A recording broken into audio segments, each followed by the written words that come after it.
Welcome back to the Spooky Frog Horrifying Book Podcast. I am Samantha. I am a Jeffy. And Jeffy is exhausted. Jeffy is tired yet again.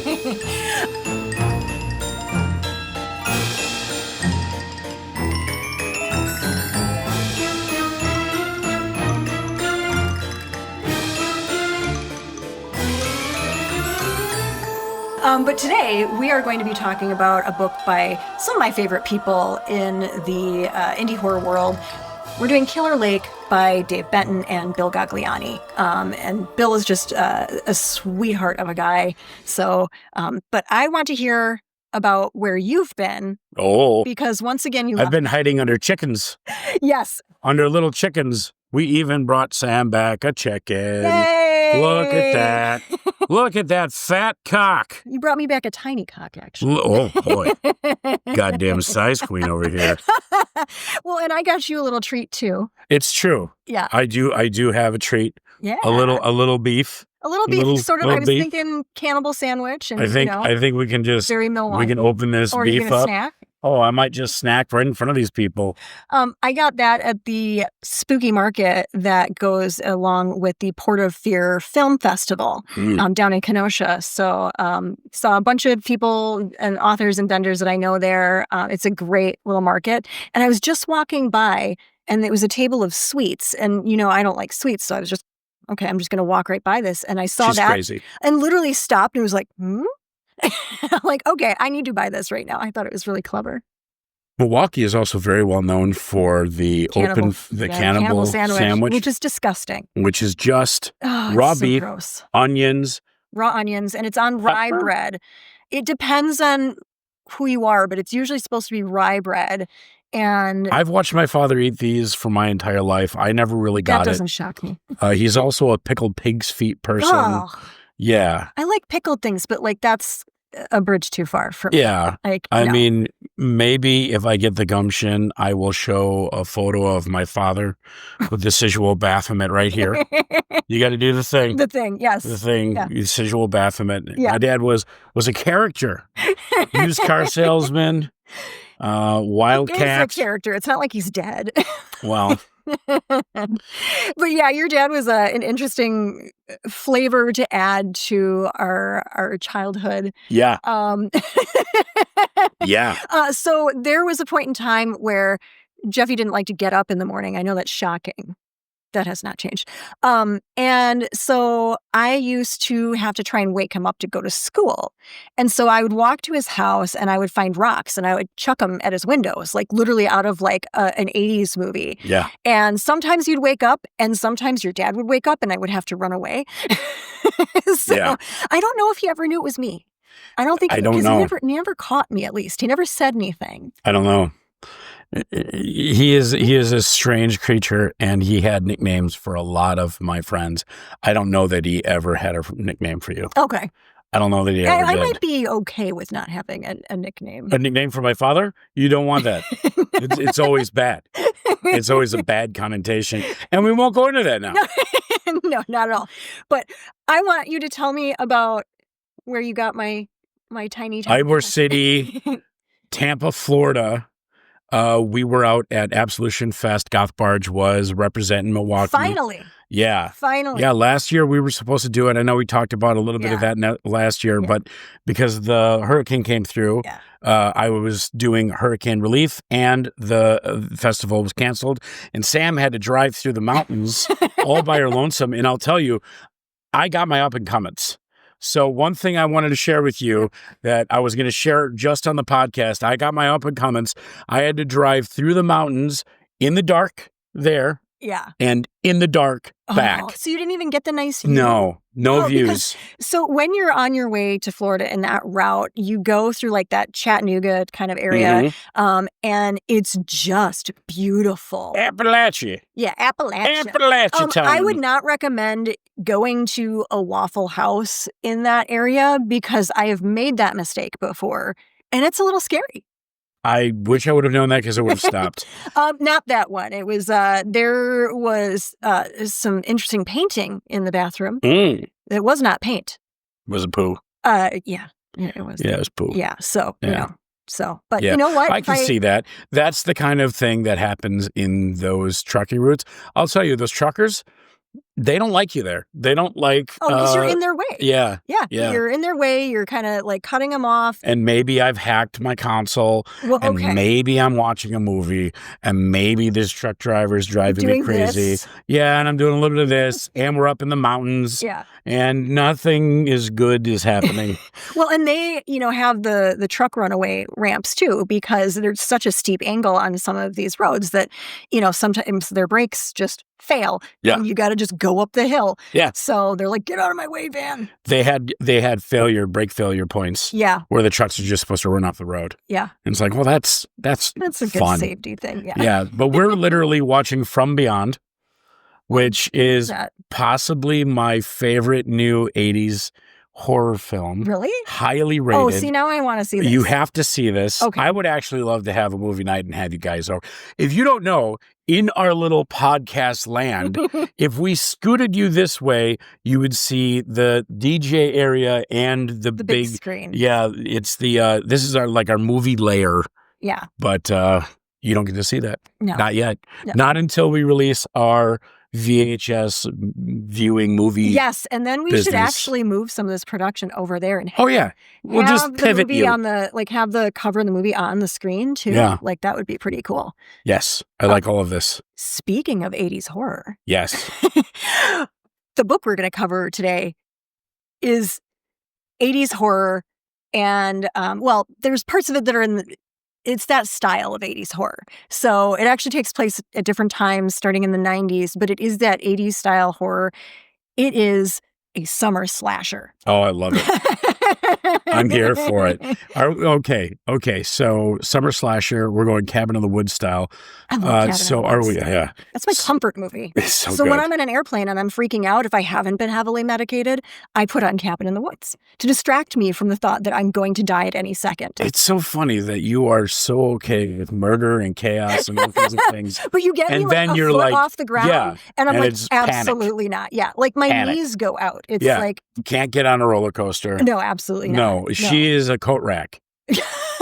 She's great to bring. You bring her to all of the things. She stands in line with you. I like going to the things. We're chip-chatting and everything. And then as soon as we get there, hold my shit. Yeah. I've got the extra bucket of popcorn. I've got the big soda. I'm useful. Hold that. Because then I like going to the places. I like watching people enjoy themselves on the things. I just can't be on them. Because I try to actually physically crawl out of rides. Like when my parents took me to Disneyland, whatever one's in California, they put me on one of those log water rides. Right? Yeah. I literally tried as a small child to climb out of it. I was so scared. And you can't do that when you're up in the air because then, I wish I was in a log right now, just getting blasted in the face with water. And instead you came back and it's fall. Yeah. But you know what? I love fall. I love cold weather. You do. You keep ending up going to hotter places. Yeah. Well, the South is great in the fall, usually. Yeah. But where fall is no longer cold. Well, right. I mean, Florida doesn't really get fall the way that, some of the rest of the South does. Yeah. So, I saw the meme the other day that hit me in the feels. Oh. And it was, I remember when October was cold. And they're like, yeah, Grandma. Okay. Yeah, that was all your fault.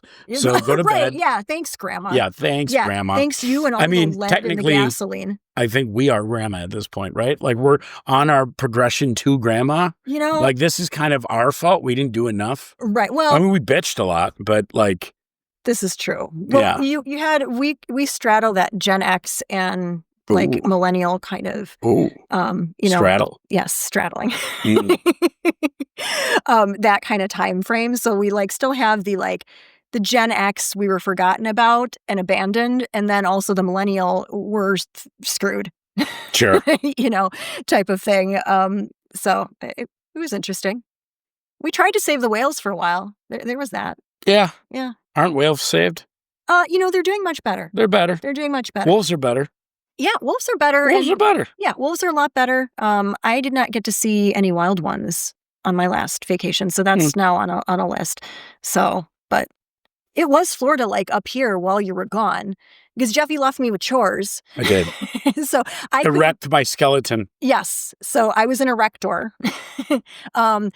I could not go to absolution because I had some work functions to go to that were overlapping, which actually went really well, except for I got lost in a college for a while because there were no directions whatsoever. And you know me, I have zero sense of direction. Yeah. So I'm like hauling around a bunch of stuff and like going in circles. Sam gets lost in her car. I do. Yeah, I have zero sense of direction. Today at work, there was a memo saying that like a specific door was going to be out of commission while it gets repaired or something, right? Like they're just going to keep it locked. Please don't go in or out. We're working on it kind of thing. And they mentioned the cardinal directions of this door. And so my kid messages me and she's like, which door is that? And I'm like, I think it's this one over here. Well, it absolutely was not that door. That was the opposite door that it could have been. So like if it was saying like, the northwest door, no, I was looking at the southeast one. If I don't know where Lake Michigan is, I cannot orientate myself at all. And if we went to Michigan and that lake was on the other side of me, I would be completely messed up. So I'm a very big man of science, and I don't do a lot of like the aliens and the moon and everything, right? And actually, JJ, my DJ partner for Goth Barge, was trying to convince me that the moon was hollow and rings like a bell. Oh my God! And that it's a space station. Yeah, he's getting my goat. he was trying so hard. Wait, you believe in the moon?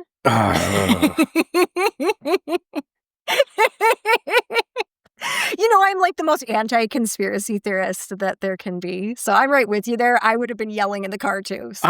I'm in that same boat, right? Like I believe in aliens because it's a statistical improbability that there's not aliens. That there's not something right, exactly. We don't and I'm not saying it could be amoeba. I don't know. Right, yeah. Right? But what I'm saying is there has to be life elsewhere.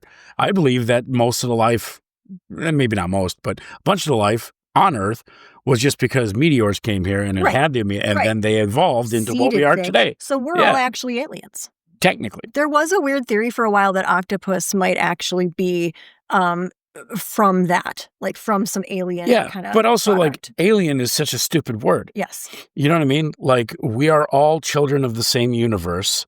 And I mean, not to get too political, but I mean, you can apply that to today's lessons that we're learning through ICE removing people and calling them illegals and degrading them as not people of that deserve to just even live. Oh yeah, and all the black sites that these people are being brought to, or just and the potential torture that they're going into. Yeah. I mean, it's terrible. It's absolutely terrible. And you can look at our universe in the same that same prism. If we can discriminate against people that are here, that are the same species as us, that are from the same cloth as us, then we definitely would discriminate against, some they already are. Planet. So it's like that would be bad. They want no fatties. They want no beards. Which is funny because most of them are. I ain't going anywhere. Most of them are fat and like. Well, that's what they're saying. They don't know in the military. No more fatties. Right. No more. But no more ICE beards. Can be like Gravy Seal 6. Like they're just. I mean, I saw a picture today where it was like, oh, okay, there's no standards whatsoever. Look, Petey Boy, he just wants fit, shaved. Yeah, I'm like, hot why does he want men, the hottest men and hot, no women? He doesn't want no gays. No, absolutely no gays. Come on, guys, but hot, shaved. No women. No women. Only hot men. But no gays. No homo, though. It's no homo. That's what he's saying. It's just incredible. Oh, Petey Boy. Oh, my God. I read between the lines. I'm going to be so happy when we finally get our version of the Nuremberg trials. I'll tell you, I'm wondering how many people we just lost on our podcast. You know what? And you know what? I'm fine with it. I'm fine with that, too, because we don't want those kinds of people. And actually, I'm going to make it worse. So some of my authors for the book fair were asking, so there happens to be a protest the same day as my book fair, which, I planned this. This is a fantastic transition that we totally didn't plan. Right. No, because you don't even know about this yet. Okay. I had played around with this idea, but I hadn't actually finalized it. I remember you asking the group. I asked the group, but then my authors started to bring it up to me. And, obviously we want people to participate in that if they so choose. Totally no judgment if you don't feel that it's safe to do so or, whatever. But they wanted some way to also have a way where people could still participate and still come. So I bought just a bunch of cardstock. It's not huge. It's not like the poster size, but if you wanted to make a sign, so I'm going to have a stack of that and some markers available on a table at the book fair. So if people would like to make a sign and then head to a protest after they shop, they're definitely more than welcome to do so, free of charge.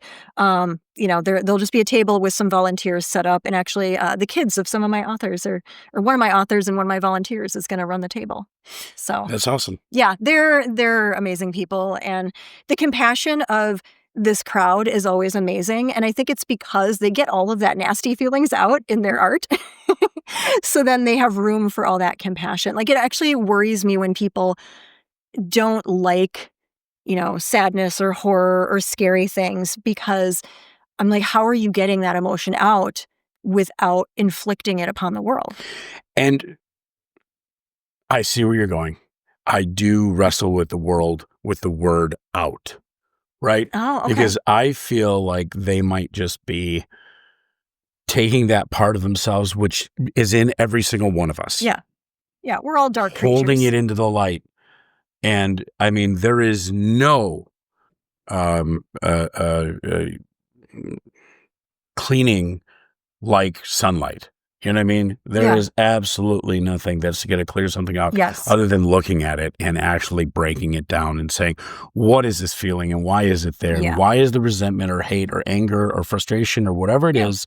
And then being able to rectify that, and then being able to really wrestle with it and put it back inside of you and say, okay, I get why it's there. Yeah. Maybe it's that lack of self-reflection that I see in some people. That is so foreign to me, because I think people like you and I are constantly self-reflecting, constantly examining what we're doing, why we're doing it.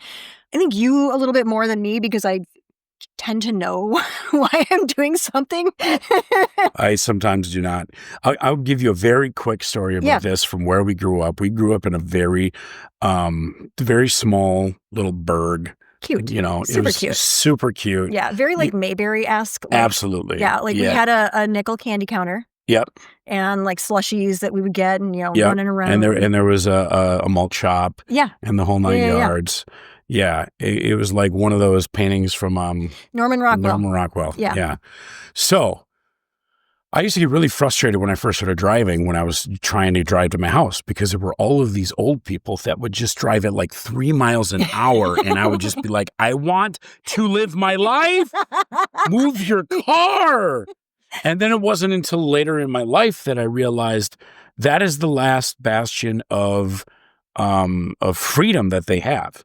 Because once they lose their license, they can no longer go to the grocery store. They can no longer feed themselves. And that's when they end up getting put into a home. And it removes because they can't walk. It removes choice from their life. They're then at the mercy of anybody who is bringing them food, anybody who's their timing, their laundry, things like anything that has to occur outside of the home that they can't physically walk to. It's that huge loss of control. And, I've always enjoyed being around elderly people. My grandpa was a really big part of my life, my mom's dad. And he was just a really neat person. He had some very big flaws. But, I think that he was able to hold on to so much control until very close to the end. And then it was very much like he was so upset when he had to go to not driving anymore, but he could have a golf cart. He could deal with that. Sure. And then the golf cart got taken away because he kept crashing the golf cart. And so then that got taken because he was blind. He was blind. Wait, are we back on the nudist camp? No. Are we back? Is this where we're back? No, my grandpa was very religious, so there would have been none of that. So, well, I'll tell you, getting that knowledge, understanding that colony knowledge. No. That's getting the knowledge about the elderly not being able to drive. Yeah. Right. Once you realize that is their last piece of freedom, you get a lot more patient and a lot more compassion. Grandma, you can barely see over that dashboard. You drive, girl. And I got to say, I love the DoorDash stuff specifically because... Yes, it has opened up a lot more choice and a lot more control for people who aren't as able to leave the house. Exactly. People with disabilities, too. Yes. It's opened up a whole new world for them, and so is the internet. So it's... I'm looking forward to when that is more of the norm. Yeah. And we have more of like a warehousing situation as opposed to like a store. And then people are able to do this on a more cost-effective... Yeah, because right now it's an option, but not expensive. The monopoly. Well, no, you'd have different. Like, I still want there to be stores. Yeah, but I want there to be the option. But you'd have different warehouses, like you like the McDonald's warehouse. Well, you figure you have Aldi has distribution centers, right? Walmart has distribution centers. Yeah, Target has distribution centers. All of these different companies have. Amazon has distribution centers. If like all of these places, Kroger went to that kind of style. I mean, they're already doing it a little bit, right? Because we're now the cashiers, right? And I know how to cashier. I cashiered for a million years, but that's why I don't want to do it anymore. Sure, like it's really annoying to try and like bag your groceries when it's yelling at you to bag your groceries, and I'm like, I did put the thing in the bagging area. And like, return bag to bagging area. I'm like, no, it needs to go in the cart now. That's where it goes. There's no more room for it here. That's why I'm putting it in the cart. Please return bag to the bagging area. And then I just lose my mind. But I think that we're kind of going in that direction. That was my rant about self-checkouts.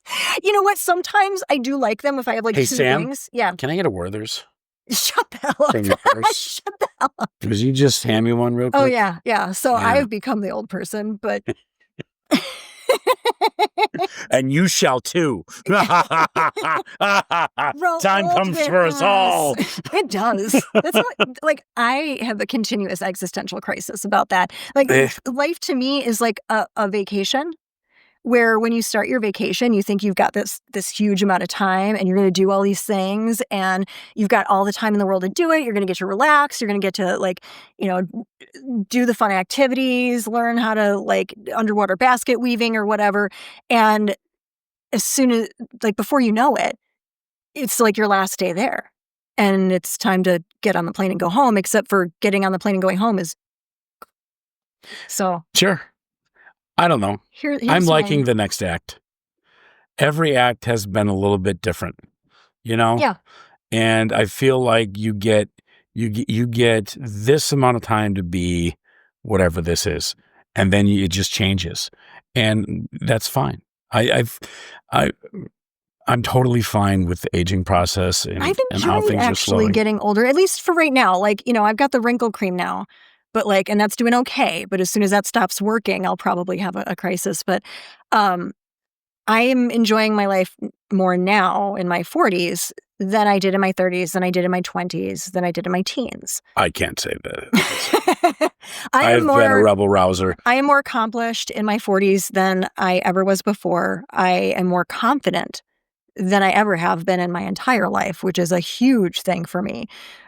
You know what? One of the big things that I think got you there was just taking the chances on yourself. Oh, yeah. I just relentlessly hurtling myself forward. Yeah. Yeah. That and having a good support system was also essential. That consistency of support and reinforcement and, you and person I'm dating, propping me up very much and reinforcing the fact that, no, you're not dumb. You're not, ugly. You're not, worthless. You are accomplished. You are talented. You can succeed at things. And so when I have these arguments with myself, now I feel like a whole person, whereas I feel like I wasn't before. And now I've got the wisdom of the years looking back too. Right. Which has been kind of fun. And for anyone who's young who's listening to this, there's a part inside of yourself, there's an id inside of yourself that's telling you that is other people and that you'll never get you over. Don't know how this works. And the actual joke here is no one knows. No, they're all making it up. This is all bullshit. It's all lies. I'm an adult. It's all. No one thinks they're. Your parents all bullshit. Never knew what they were doing. If you have ever seen someone put together a budget for a company, They are making that shit up as they go. No Everybody's one making it knows. up. Everybody's Absolutely making it up, no one man. knows what the hell they're talking about, and you're not going to learn what you're talking about until you do it either. Yeah, like, you exactly. You just have to start. Yeah.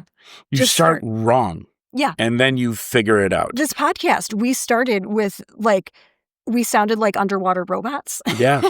And now we sound a little bit better. And eventually we'll get a camera and we're going to look even better. And I think part of what makes a lot of what we do work is we're not afraid of making mistakes, and we're not afraid of some failure. Like, it's just another step of, all right, well, we'll try something different then. Or let's keep trying until we make it work. Like, cool, we learned this about it. Now let's take the next step. Like, it's not really a failure. It's just a different path that didn't work, so we'll take a different one. Yeah, this weekend we're going to Cleveland together. Yeah. We're still talking about ourselves, not a book, but we're going to Cleveland. We're going to Cleveland, yeah. To do a blood barge, a big vampire boat. I missed you going to New Orleans. I missed going to Florida, and I love Florida, as interesting as Florida can be. I love the swampiness. I love the jungleness. I Those vampire oranges. Oh. They got me. Ooh. We're having one after this. Okay. We got a vampire orange coming.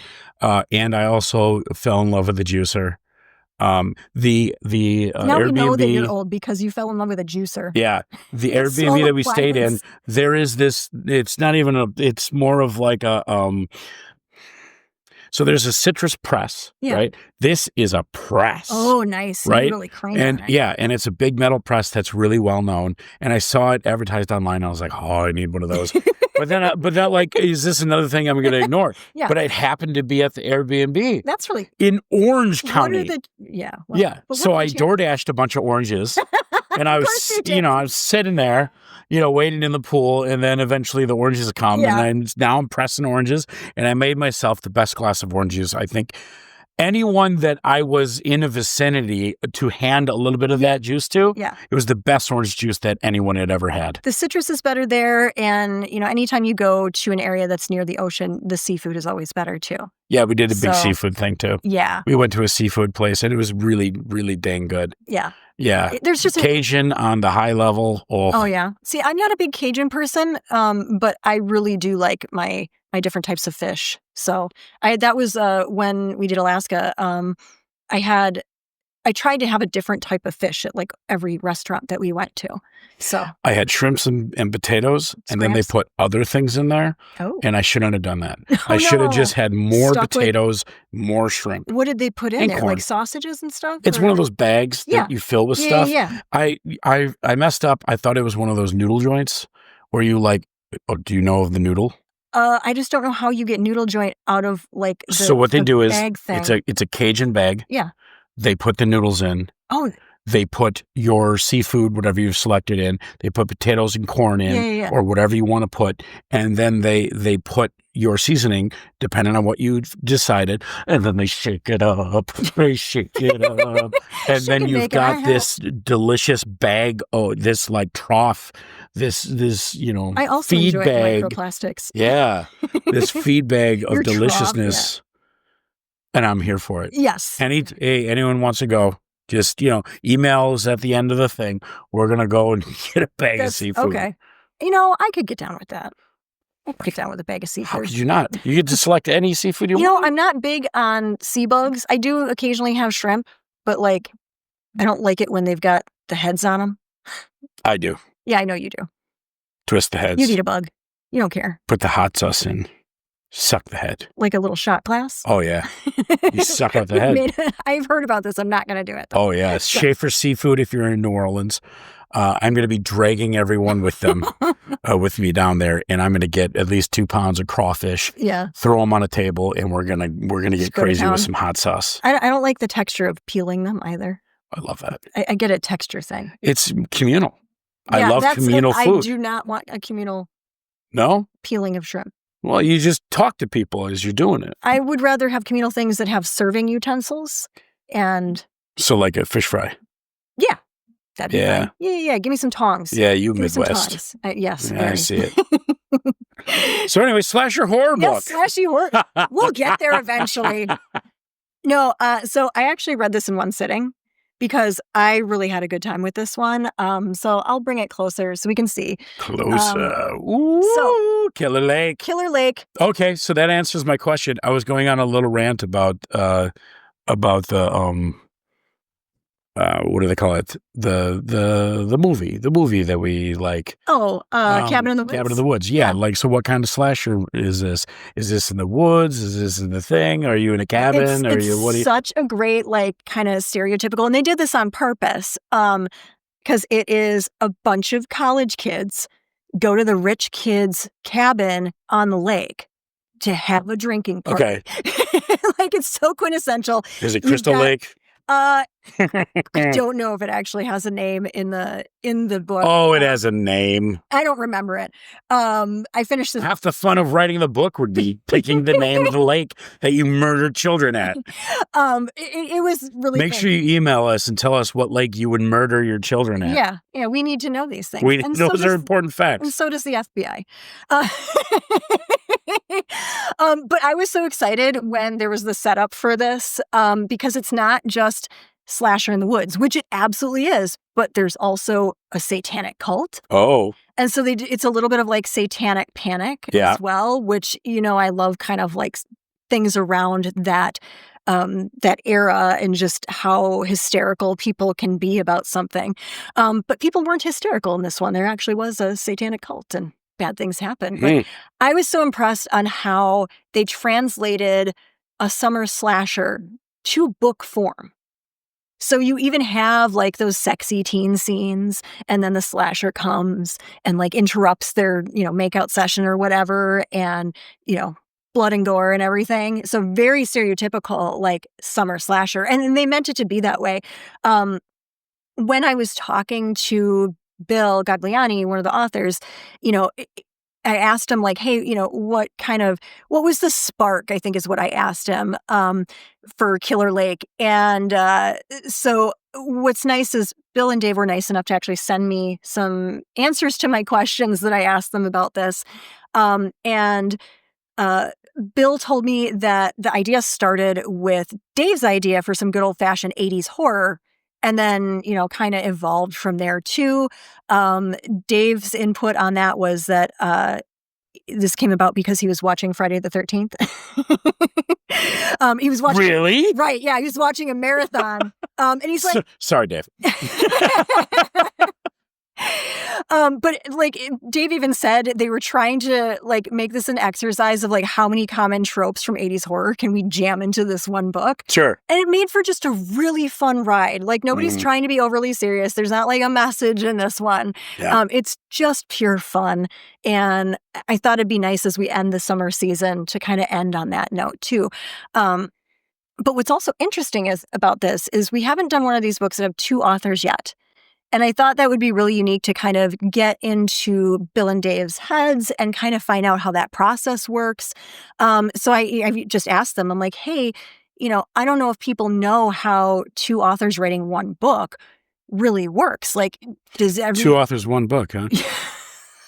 I should have known better that you were going to go there. What? I know nothing. I'm innocent here. I'm just sitting here.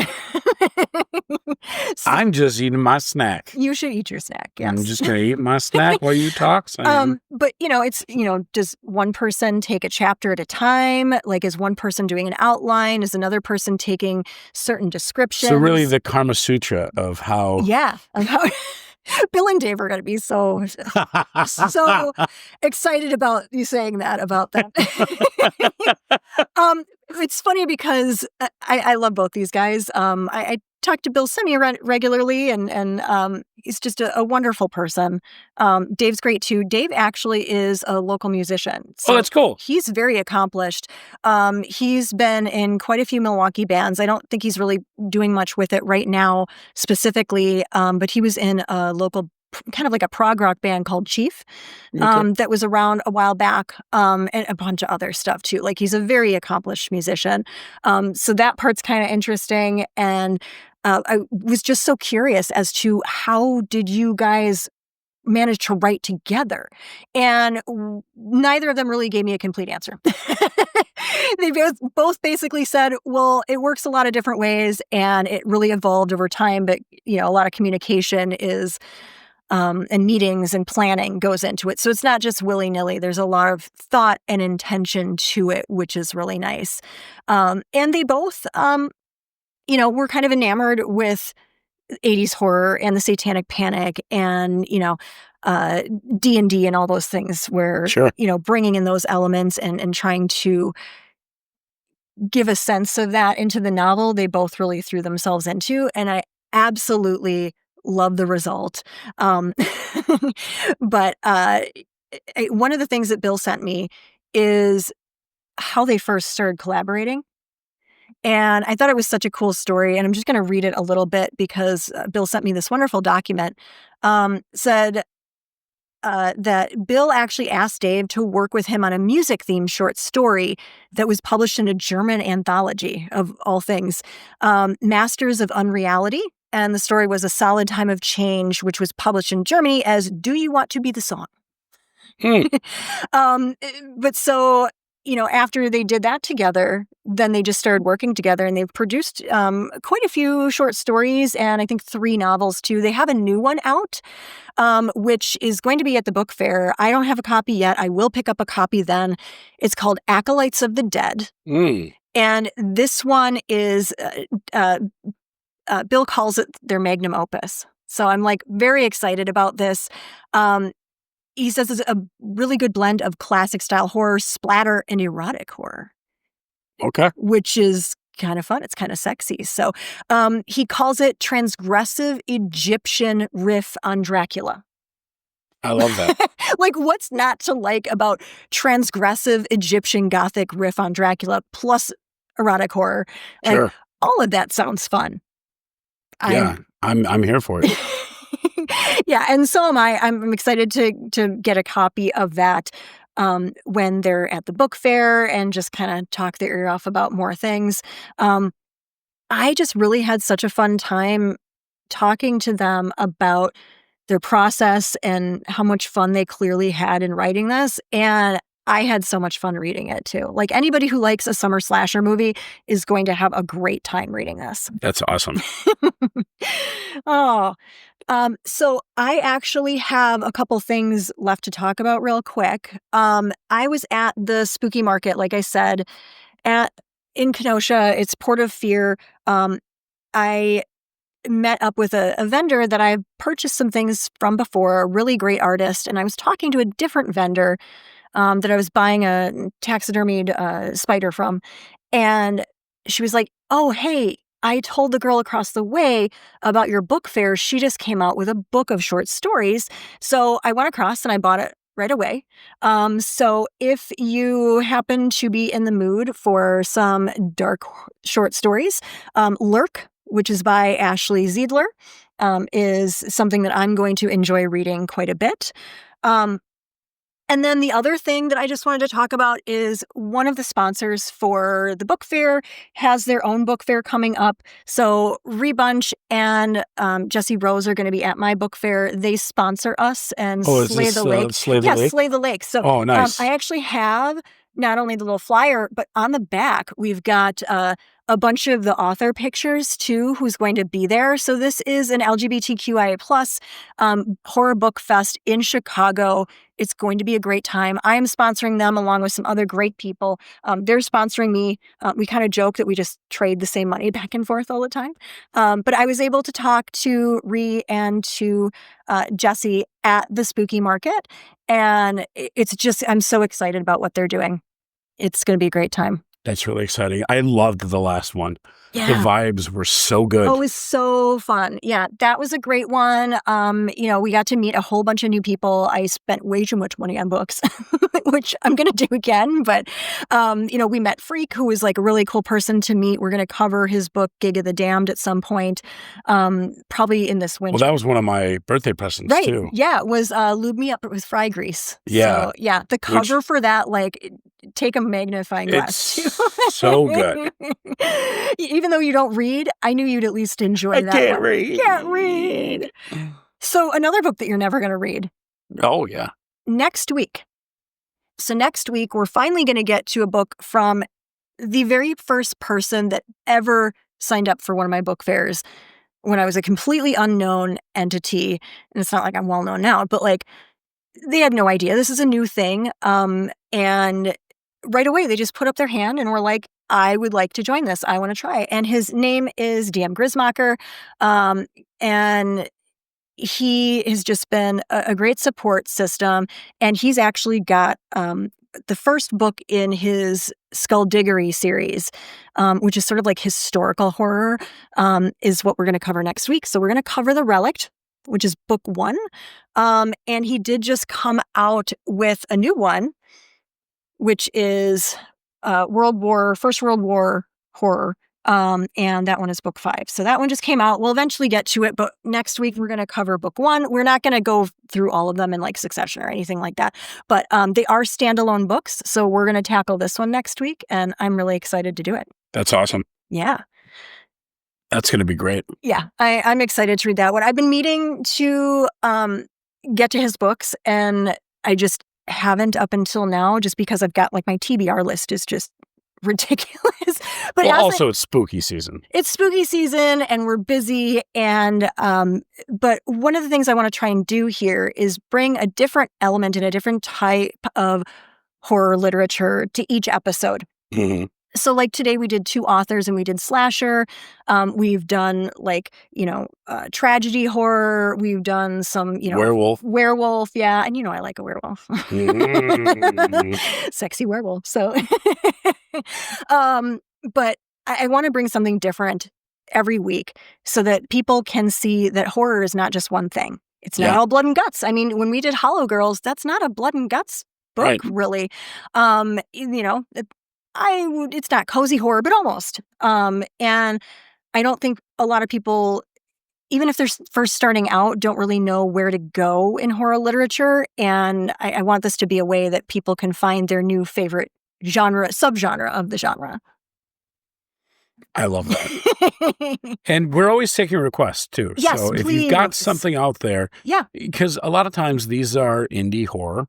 Yeah, well, and like Ross sent us those books, and we're going to get to those too. We'll work them in. And they're and sometimes we're going to be very local in the Midwest. Yeah. So if you can break us out of that, I mean, where is the Alaska horror writer? I want, Somebody from Alaska needs to send a horror book. I know an author that has an Alaskan horror, and I do plan on ordering it from him. So Jeff Strand, I believe they live in Michigan or Minnesota. I know it was one of those. Sure. And what's funny is I just grabbed his wife's book from off the shelf too, Bridget Nelson. But he has an Alaskan horror because I think he lived there for a while or grew up there. So we are going to cover that one. But send me your other regional horror. Send me your weird horror. Send me your stuff that I've never heard of before. I want Southern horror. I want Canadian horror. I want California surfer horror. Oh, yeah. Like, can we get a shark book? That would be cool. I want a shark book. Shark book. Yeah, shark book from the coast. Shark attack. Yeah. Where from the coast? That would be fantastic. So, but yeah, send us an email, spookyfrogpodcast@gmail.com. We have a P.O. box as well. If you want to send us things, please let me know that you're sending us something because I won't check that P.O. Send box. random heads. Well, I didn't. Goat heads. I think I got the big enough box. Sam has to pick them up. Send goat heads. I do. I do chores. So, like assembling the 12-foot skeleton for the Spooktacular. So. Yeah, I appreciate that. It was actually fun. It was like putting together a big toy. Yeah. Very huge thank you to our volunteer Josh, who helps out in so many different ways. Always. Brett didn't make it. Yeah, like he's always ready, willing, and able to like just jump in wherever needed. He put up with me trying to like in the sun, try and put this 12-foot skeleton together and trying to tie down this banner. But once we kind of get the banner height situation and tie down figured out, that poster is so cool. The banner looks great. I'm very excited for that. Yeah, that Halloween event, November 1st. Yeah. If you are anywhere close to Milwaukee, come on out. We're going to try and give away more money than we did last year. Every year we've given away more money. So it was like $1,100 the first year, $2,000 the next year. Last year we gave away $3,000. I would love to see us give away even more money this year. If we could get to 5, that would be incredible. It would be amazing. I would love to give away 5. And so last year I loved being the person to actually give the money out. Like, I really enjoyed that. So if I can do that again, I would love to. Oh, absolutely. And, we also give away other stuff. So I've got authors that are actually donating books for prizes for the Spooktacular. Yep. So there actually is going to be a whole bunch of, mostly books and then some other doodads and goodies too that are going to be as prizes for the top 10 or, 11. Yeah, top 10 or 11. And then, obviously the money goes to the top 3 costumes. Yeah, every one of our supporters actually puts together a little donation. Mm-hmm. So not only are you winning this cash, but we give away basically, it's much stuff. Yeah, we give away basically roses or tokens or whatever we come up with. Yeah, whatever we're Last doing year this it was year. toe tags. Yeah, we made custom toe tags. Yeah. And we had people fill them out so that we had an understanding of who they were supposed to be. But the costumes that we had people come out with were unbelievable. If you go to our website, you can see the previous events that we've done. And what is the gothbarge.com. Go to gothbarge.com and click on that event, and you'll see a lot of the different costumes. Yeah. So the Exploded Man. And it's tough. That was crazy. It's tough to figure out who's the top person. Yeah. And I mean, it's one of those things where, what, did we have like 200 some people that entered the contest?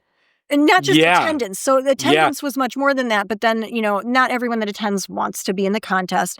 But I think we had over 200 people that actually signed up to be part of the contest.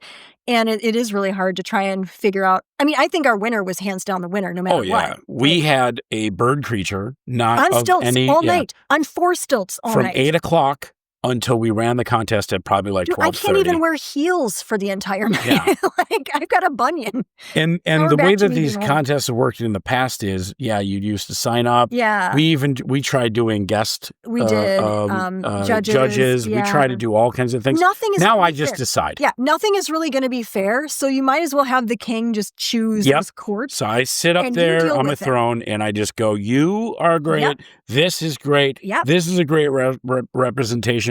This is an oddball thing. This is fantastic. Yeah. And then we bring those people up and we end up giving them their money. So the winner is really the folks that are really putting in the big time effort. Yeah. Like the ones that are bringing the craziness. We had a pinhead that was We had 2 pinheads. We had 2 pinheads. And it was really hard to pick which one was better. I mean, it's like splitting hairs on that one. We couldn't have 2 pinheads up there at the same time. But, both were astounding. But, God. So good. Yeah. So good. I'm really excited for it. This year, we're going to be exhausted by the end of this. Because this weekend we have Cleveland. Now. Right. This weekend we have Cleveland.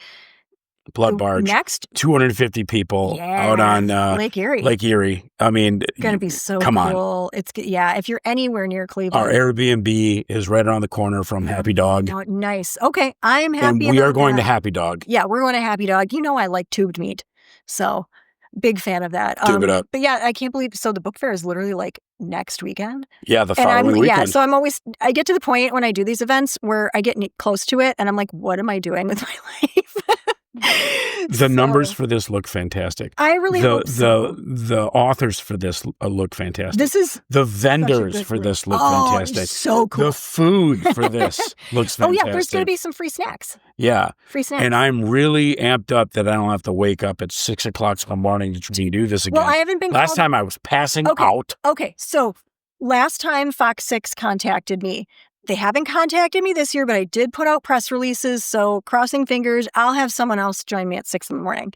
So JJ, you're up. JJ, you're up. Maybe JJ, you're up. Maybe 6 Cindy o'clock in the morning. The music. Cindy, that is perfect. I know. Yeah, Cindy's joining us to do the DJing for this. I am so excited. I've wanted her to help, but not that you're not enough, but DJ Cynthia.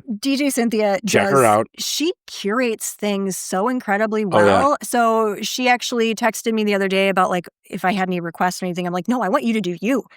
That's why I want you, is because what you do is incredible. Yeah. So I'm very excited for that. It's going to be like a cool party atmosphere. I think we're going to try and see if we can set up some recording while we're there. I would love to do that. Yeah, we'll see if we can technology make it work. But if so, we'll call up some different authors. We'll have them chat with us and have just a really good, fun time. Otherwise, maybe we just make the episode us talking to authors at the booths. Yeah, totally. That's fine too. Yeah. Yeah. Because hold a laptop up or hold your phone up or whatever. Yeah. We'll figure it something out. Yeah. See, that's like we said. It's just like, we'll figure it out. Yeah. And if we don't, we'll try something else. So, yeah. If that episode is bad, so what? So what? Don't listen to that one. Yeah. What are you going to do? But listen to all our stuff. We are on iTunes. We are on Podbean. We are on YouTube. So check out our YouTube. You're probably watching this now, so you probably know what we're doing. Yeah. But you found us. Yeah. Email us. Send us stuff. We want to cover your books. And come to one of our events in a city near you. Yeah, we're doing it. Yeah. All right. That's it for now. Bye. Have a good week.